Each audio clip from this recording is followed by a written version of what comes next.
What's up, everybody? Okay, so today's episode, today's topic, today's conversation, the chat that we have today is actually very special.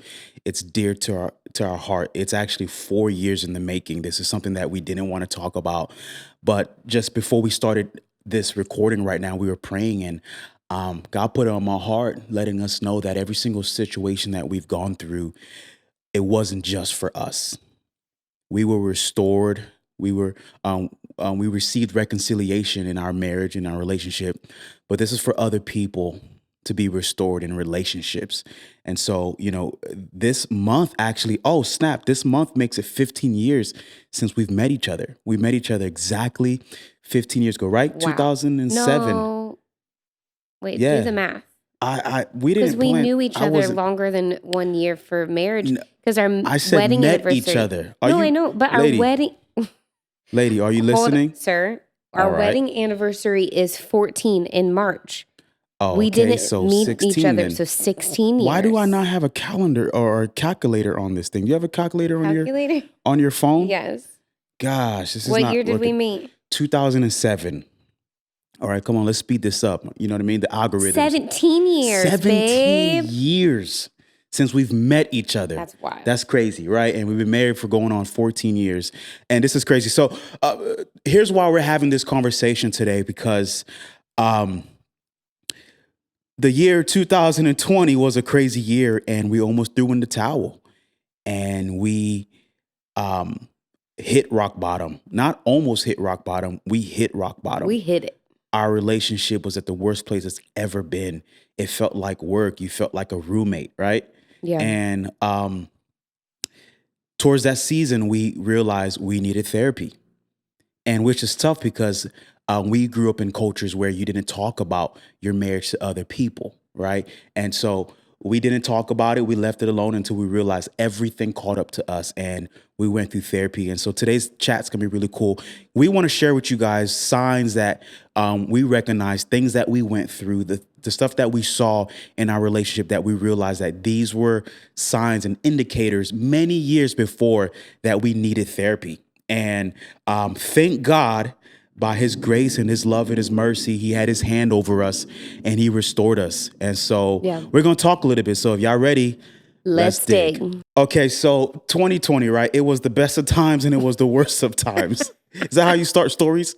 I Anyways, think so. listen, I'm just going to say this. It was the worst time in our relationship. Worst time. We were done. I was just reading through my journal and some of the things that I was writing around that time. And it breaks my heart to realize, like, we went through some tough times. Matter of fact, I'll read a log right now. In my journal, I'm writing this the month of March 2020. And I talk about how we were in quarantine, whereas 2 weeks, which, side note, we never really quarantined. But anyways, that's a whole nother topic for a whole nother day. This pandemic's going on. Everything is shut down. The walls are closing in on us. Everything is closed. Churches are closed. Unemployment has skyrocketed, all this stuff. But I wrote, but God is still good. I wrote, Jordan is homeschooled now. We have no idea when school will open again. My travel dates, all that stuff is postponed. I think I might have caught the COVID-19 a few weeks ago, several weeks ago. And I was like, oh, well, and the whole world is resetting, all this stuff. But I wrote this. I said, Danny Lee and I, though, have been fighting so much. I'm scared because I feel like I'm getting to the point where I'm just done. Not sure what to do. I think we need counseling now. I never told you that I wrote that, huh? No. How's that make you feel, hearing that? First of all, I'm just going to say this is definitely going to be an episode that I'm going to cry on, just because it is so personal, right? It's us definitely saying, hey, this was the worst part of our marriage, but we know, it's just like you said at the beginning, like, it wasn't just for us. And seeing how God can restore something, this is for someone else out there. And so hearing that, it is hard. But I know that we were there. That doesn't surprise me that you thought that. We both got to a point where it was almost like we were living in like a minefield where there were just bombs. I think it's called a minefield. I don't know. I'm Minefield, yeah. right? A minefield, Yeah, like where sure. there's like secret Like bombs all proximity over. mines, and depending on where you touch, everything blows up. That's what I was alluding to. But it felt like that in our house. Mind you, it is COVID. It is everybody staying home. But between you and I, it felt like this dance of at any point a bomb could go off. And Yeah. oftentimes it did. It could be a small question of what we were going to do for dinner, but it could turn into a massive I mean, argument. it got to the point where like, yeah, you would ask me, what are we gonna have for dinner? And I'd be like, why I have to make all the decisions? Like, why is it up to me? Like, you decide. Food's on your mind. You're the one that's thinking about food. That is Why can't you? so true. It was everything was just we were triggered by so many different things. And you know what? Like I realized as we begin to dig that year, um, we realized that our foundation, everything that we did, everything that we started was just broken. It didn't make sense. The things that we thought a healthy marriage should be and what it should look like, it wasn't right. It wasn't real. It was, you know, I like to use the word like pretentious. Like we were acting like it was something great, but deep down inside we really knew like, wait, this is not real. It's not right. I do think a lot of it too was we met in Bible college. We had this feeling of a calling on our life. And as long as we'd been together, you had worked for a church. And 2019 was the first year you weren't on staff at a church. Yeah. And so I remember it starting to kind of unravel. Like that was the first time that as our marriage, we were in this role of you working at a church full time, and I was right alongside you. And so there was that deconstruction of that as well. And I remember things like you make a decision, Danny Lee, but I kind of always took the back seat to your decisions. It was my choice. It wasn't you being that like dominating person of like, I make all the decisions, I'm the man. It was me that was my natural tendency of trusting your choices and being like, well, what do you want to do? It was just how I thought a good, godly Christian woman served her husband. And in that, I lost my voice. And in that, I lost my ability to make any decision for anything. And I'll be honest with you, babe, that was a time in my life that I was on the back end of depression. Right. You know, for those of you that used to keep up with us, you know, in our last season, we dropped one of the episodes. I wish we could say it's episode number this. I don't know the number. So, but I remember when I came to you saying like, I think I'm depressed. Yeah. You know, there's an episode that we have is titled that, and I talk about the signs and all the things that I felt in that season where I felt like I think I'm depressed. Yeah. And it was a crazy time, y'all. And because of that, I was deconstructing every single thing about me. Yeah. Every single thing that I ever thought about anything, even about my faith, how I thought about God, how I thought about my wife, how I thought about parenting, like every single thing. I was just like everything. And that was the year that I wanted out of all of it. And I remember you saying to me like, babe, those things that we talked about when we thought we wanted, I don't want it. I don't want any of that. And it really, really shook me to my core because for me, that's what I signed up for. Like, that's what we've dreamt of for my whole life. And ever since I met you, like, no, this is the plan that I signed up for. Yeah. And now you're telling me I actually don't want any of that. And so I remember telling you, like, I felt like you were separating from me. Yeah. Like, I felt like we had built this marriage of 10 years, because at this point, when all this was happening, we were at 10 years. And I felt like we had built this marriage of 10 years for that we're one. Yeah. And that felt like, no, I don't want you to be one with me. I want you to be your own self. Your own self. And I would fight that. I'd be like, how can I be myself when we're marriage and marriage is supposed to be about one? Like, it was so frustrating because I just couldn't comprehend what you were trying to get. And you know to what happen. it was? Like, now that I'm going back, I remember because I was going through a full deconstruction of myself, and I wasn't satisfied with where I was with my career and the things that I wanted to see done in my life.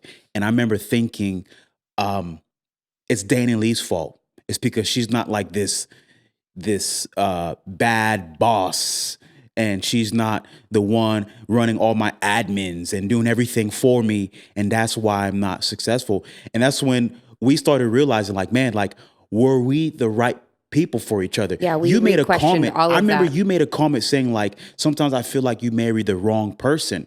And lady, I'm gonna tell you this right now. You told me that during the wrong time in my life because I was thinking like, maybe you're right. Right. Remember I used to say, I was like, if you say that long enough, I actually might be convinced. And I started getting convinced like, maybe you're right. Maybe I did marry the wrong person. Which, to throw it back, I actually said that the very first year we were married. Yeah. And then I realized how much gravity that question had to you. More than like it had weight to me, but I just said it out of frustration and anger and honestly a lot of insecurities. But then for it to come back and find out, you had told me that was the first year we were married, Yeah. and you told me how much it really got into your head and how much you really had to think about. Yeah, because what happened was every time there was times in our life in seasons where I felt vulnerable or felt distracted, right? I can hear Dan Lee saying like, well, maybe she's the wrong person. Maybe she's not the right person. Right. And that year was the year that, I mean, the straw broke the camel's back. That Right. was the year just like, you know what? Maybe you're right. Right. And I remember us thinking about that. And for me to read this right now in my journal, to read like I straight up wrote, I'm getting to the point where I'm just done sometimes, not sure what to do. I think I need counseling. Or actually, I think we need counseling. Yeah. And that's what we wanted to kind of just talk about today, y'all, because that was a turning point in our lives. Like, I talked about this in one of our last episodes, like, getting in the ring and staying in the fight. Yeah. And like I realized, like, and I've been saying this, I had this new thought, this new process of thinking when it comes to marriage is like, I'm not fighting with you anymore. I'm fighting for you. Yeah. And that's how I saw it for me to say, like, I think we need counseling is this fight that we're doing right here. It's not with each other. There's been a point in time where I had to start telling her, I was like, babe, like, I'm not against you. I'm literally on your side. Right. But there's times like you always felt like I was coming for you. Right. Right. And there are Yeah. times when I was in an unhealthy place, I would weaponize my strengths. And that's what I wanted to even encourage people, man. Like, we all have been given gifts. We all have special skills, right?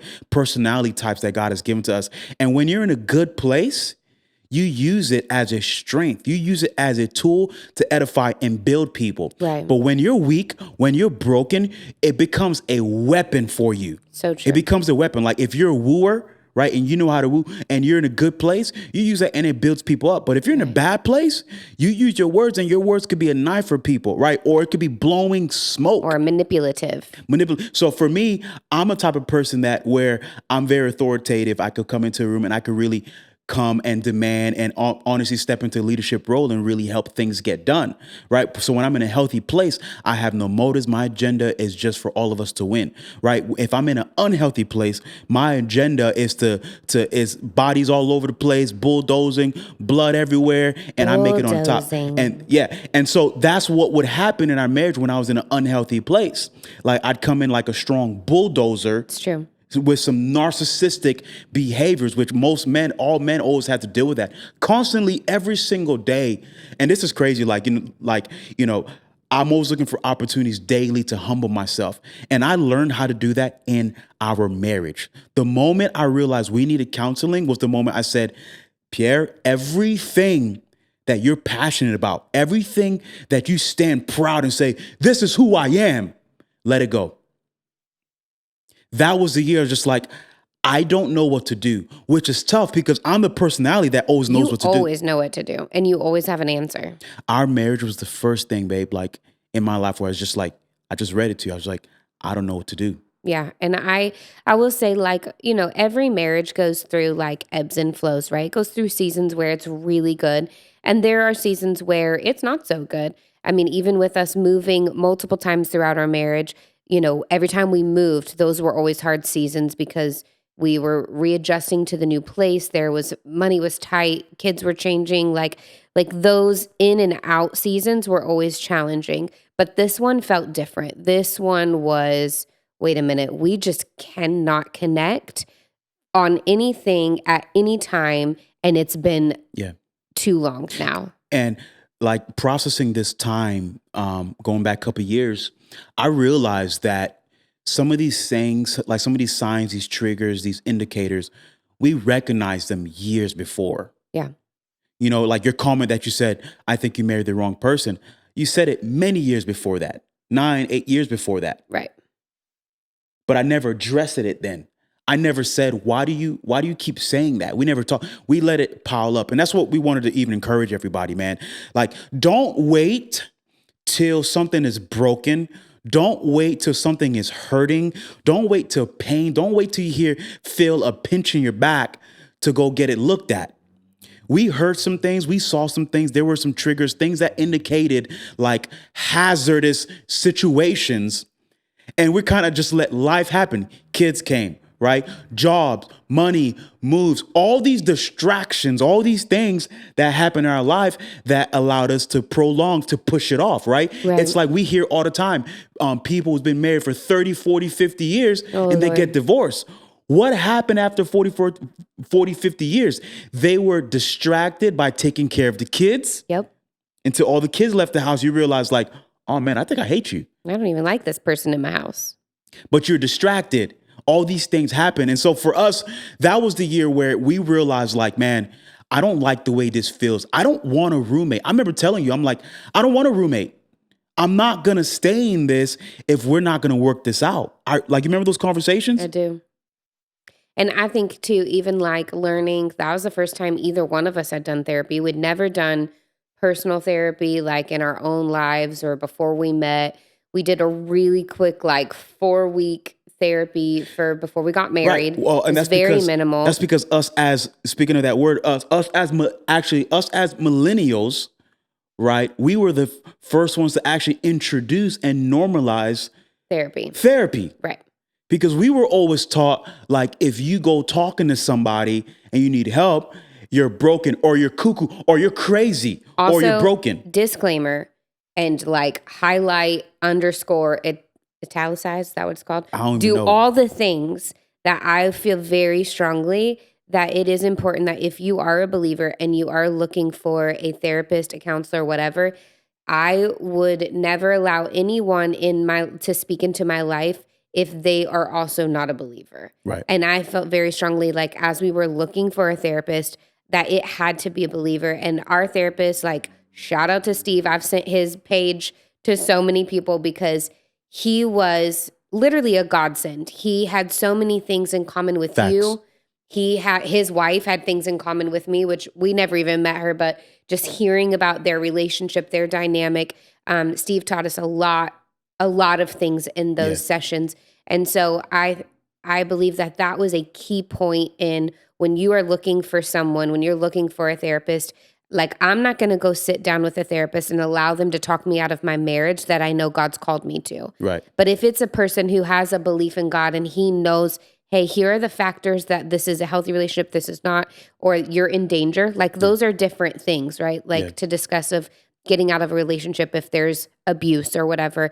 But knowing that a godly Christian counselor can sit here with me and know like, hey, this is where we can work on this.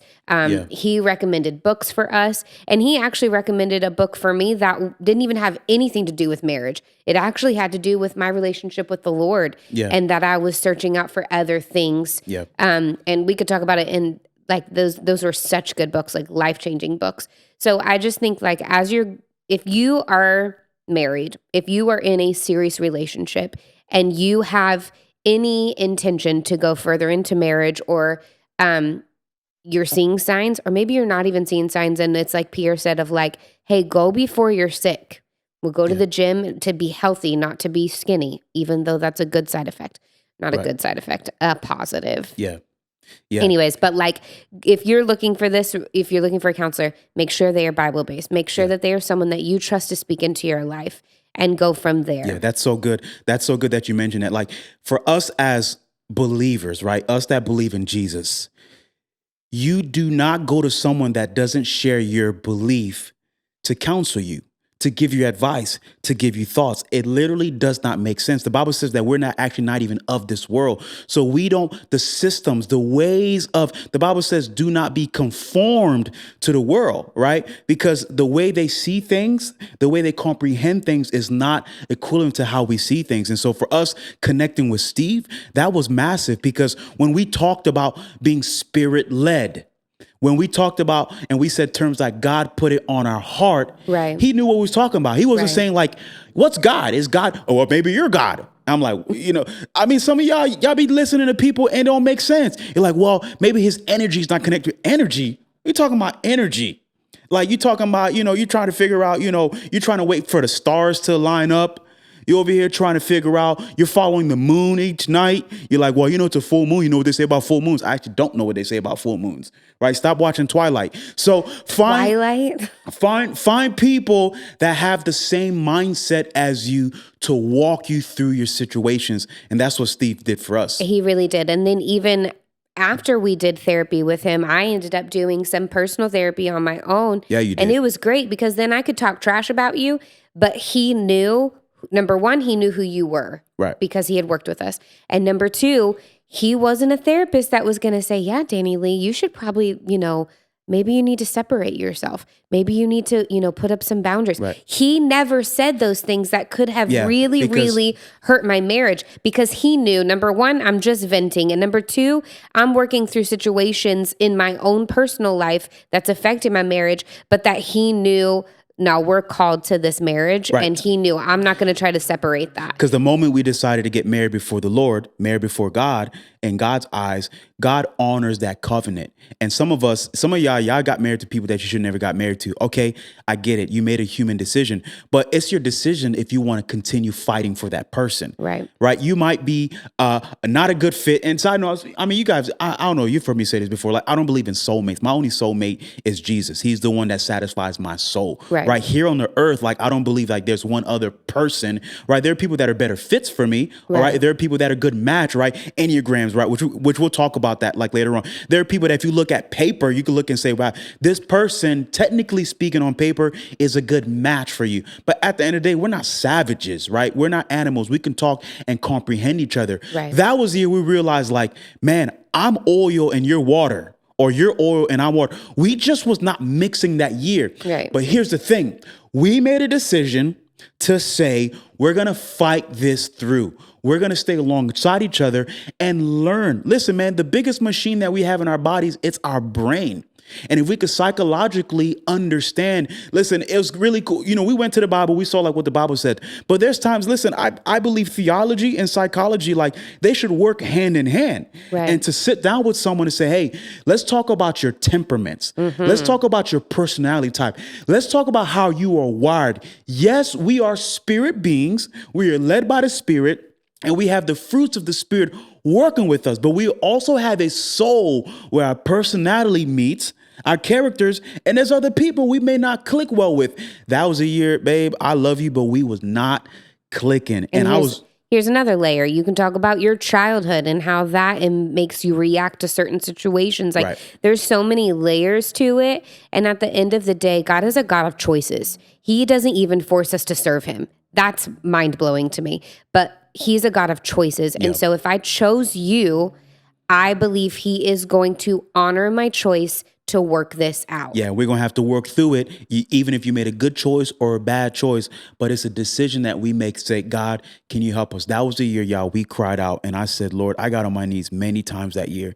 I said, Lord, I don't know what to do. I need you to do it. And here's some signs and indicators. Listen, and this is not just for married people, right? This is just for us in general. Relationships. Right? Relationships in general, right? Here's a sign that I knew that, okay, we needed to bring in a professional as a third party, right? Not someone that's like, oh, well, Pierre's my boy, so I got him. You ever watch those shows like where the husband and wife, like they go to therapy and like, it's like, and the therapist, like you can tell like he's siding with things. He's like, girl, I can't believe, why did you know what I mean? No, this was a third party. This guy had no idea who he was. Matter of fact, I told him some of the artists that I worked with, he's like, yep, that's great. Okay. It's true. All He right. didn't, yeah. You know what I mean? And so third party, he had no interest. He wasn't biased. He had no motives. His goal was just to help us. Right. And some signs that we realize that, man, our relationship feels funny. It was signs like this. Like the moment you feel like you're about to disagree, that you feel like the moment I disagree, it's going to be a fight. That's an indicator something is wrong, right? You don't feel comfortable enough to bring up something. That's true. And that's what's happening to us. That another sign was you didn't want to hang out. We didn't want to hang out sometimes with other people because we had to fake how we liked each other. Oh my word, Y'all, that's so true. that's a sign that your relationship with this other person needs to be looked at. That's a sign you got to go to the doctor, right? If you don't like being in a group setting because you know you're going to have to fake it, right? You know you're going to have to act like you're boys with that guy, which you really know you guys are bumping heads. That's a sign. That's an indicator something is wrong with your relationship. Those were all indicators, right? Those were big ones. Yeah. Those are big ones. Another big one was, this one's a massive one, is when you were talking and I'm just over here just like, what's she talking about, man? Rolling my eyes. I mean, she don't know what she's talking about. She don't know nothing about no war. She don't know nothing about no parenting. She don't know, right? Or while you're talking, in my head, I'm just discrediting it. I have rebuttals for it. I'm rolling my eyes. Those are signs that something is wrong with this person you are in relationship with. This is not just for spouses. This is for guys and girls that are dating, right? This is for coworkers. This is for leaders. This Wait, is for I'm teams. going to stop you. This does work for relationships, if it's dating, if it's engagement, if it's marriage. Yeah. But if we're saying for coworkers, if we're saying for friends, I mean, I'm not going to go to therapy with my coworker. So what would you tell those people in those situations? Like, what would you give advice to those points of like, hey, this is my friend of 20 something years and we are just not connecting. Like, what do you suggest in those situations? It's like, for example, babe, we went to therapy and when we felt like we got to a place where we were restored, you realized you still had some things towards me. Right. We didn't go to therapy. You just went to therapy. That's what I would say. Like if you're in a relationship with somebody, right? For example, if you have a sibling, right? A coworker, a parent, a boss, a leader, a teammate, someone in your life that you just feel like there's all these indicators, there's these triggers that every time they talk or every time they walk into the room, right? Every time there's something and it triggers you, you don't go to them and say, hey man, I think we need to go to therapy. Nah. You just need to go to therapy. You because need at to pray the end about of the it. day, You need to find someone to honestly talk to that you can sit with and say, hey, man, I just have this feeling towards these other people. At the end of the day, it has nothing to do with them. Yeah, it's actually It's you. still you. That's what I'm saying. Right. It's still you need to sit down with someone and that therapist can walk you through. That's what the therapist has been doing for you. Yeah. That's what they did for us. Like he asked me, he's like, Pierre, why do you feel like every single time you fell at something, you blame your wife? It wasn't my wife. Right. That's the problem. It's me. It's my perception. It's how I saw it. Right. That was the problem. You know, I'm reading this book right now, and it talks about the most problems. The problem is how you see the problem. Think about that. I really need to think about that. The problem sometimes is not the problem. The problem is how you see it. It's fair. Change the way you see it. The problem goes away. I thought that year you were my problem. You weren't the one for me to be with. So I needed to go away. So you needed to go away. I said, I think I'm done. Right. I think I need to find a better fit. I realized, babe, you weren't the problem. The problem was how I saw you. How I saw you. The problem was you. Yeah. How I saw you. Exactly. The problem was me. You see, to be honest, I still have a hard time saying it. I know. I'm like, but you need to say that the problem was internally with you. Yes, but the problem at was my the same perception. time, It was how I saw it. But at the same, and what you were dealing with internally. Yeah.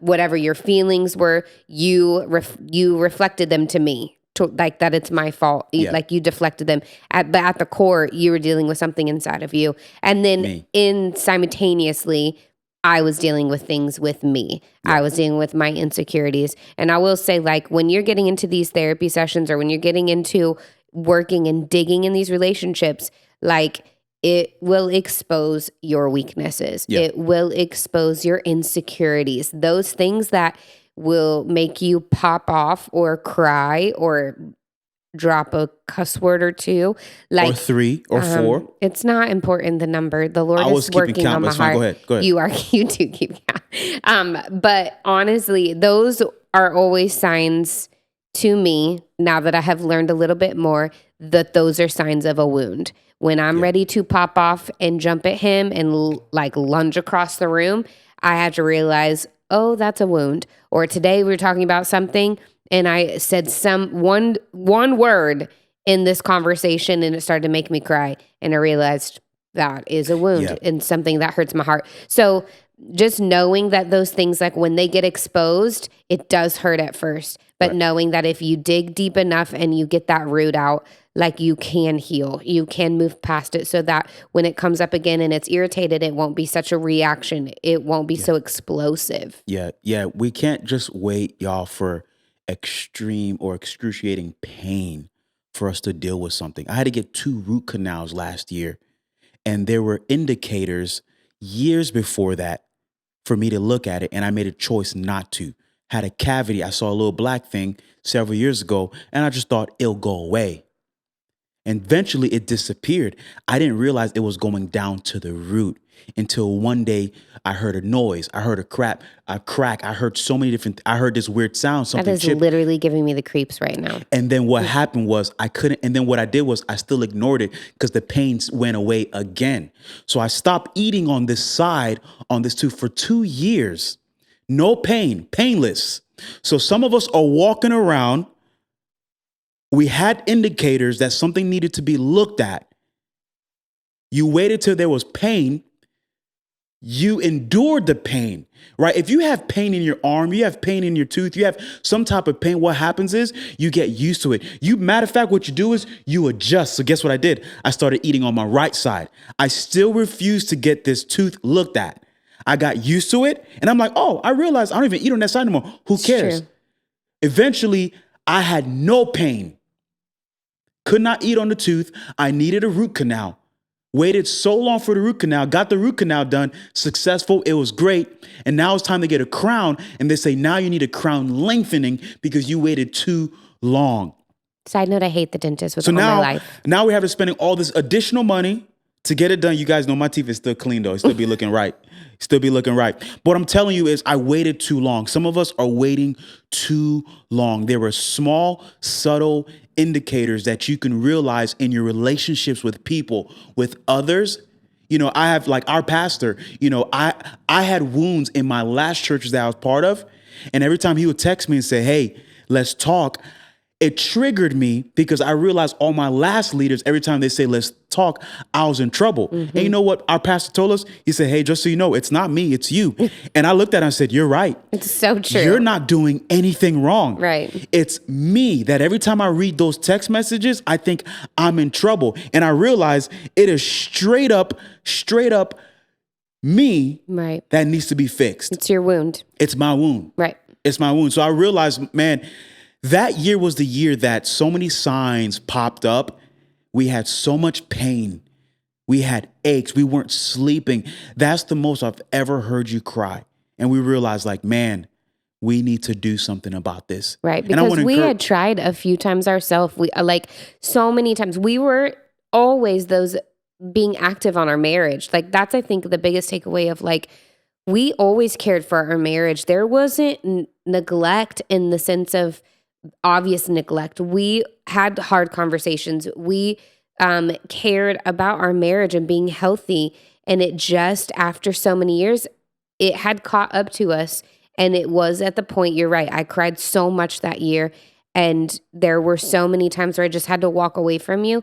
And so I think like crying out for help is okay. And actually what will make the difference in the health of your marriage and saving your marriage or your relationship or whatever that looks like. I will say that we were talking to a couple a few weeks ago and they joked about how like, I think the wife said, hey, I think we should go to therapy. And the husband was like, oh my God, are you leaving me? Like that was his initial reaction because when he heard therapy, he thought divorce. Right. And it doesn't have to be that. You don't have to wait until you are broken and until you are at odds where you think that you can't save it to where you can go to therapy. Like go to therapy before you get to that point. Yeah. Do it. Do it. So that's our heart, y'all. We wanted to share that with you guys. We have so many stories and situations and things that's happened throughout this season that has strengthened us. We love each other. We're enjoying being with each other. We're enjoying our time with each other. We're not just roommates. I'm enjoying going to bed with you every single night. I'm enjoying. The other day I saw you was a group of people, even the kids, right? We're hyped to see you. I saw you came up to you. I get the kids every time I pick them up. I'm like, hey, we're gonna go see mommy. Let's see if we can see mommy, see mommy. That's the way life should be with others. It should be enjoyed. It should not be endured. Yeah. And I am so grateful. And I don't want to finish this episode without saying that, like, it really is the grace of God. It really is the power of the Holy Spirit that worked through our marriage, that worked through our therapist, and that it took every ounce of me and it took every ounce of you to allow the Holy Spirit to heal us and to get to this point. And I will for sure say, I didn't know it could ever feel this good again. Yeah. There were so many times where it was so hard that I just didn't think we could save it all, let alone feel this healthy and this bonded together. And I'm so grateful for the Father just doing that in our marriage. Yeah. So fam, let's stay connected. Hit us up. Listen, we're loving this journey right now. If you guys have any questions, any thoughts, anything that you guys want to just hit us up with, like reach out. You already know how to do this. You already know all the places where you can hit us up on TikTok, Instagram, the YouTube, the email, everywhere. Listen, let's walk this life out together. Let's continue to dig. Let's continue to walk together. Let's strengthen each other. Lives will be so much better, y'all, when we love each other and be the difference in each other's lives. So let's continue to dig. See y'all next time. Let's go.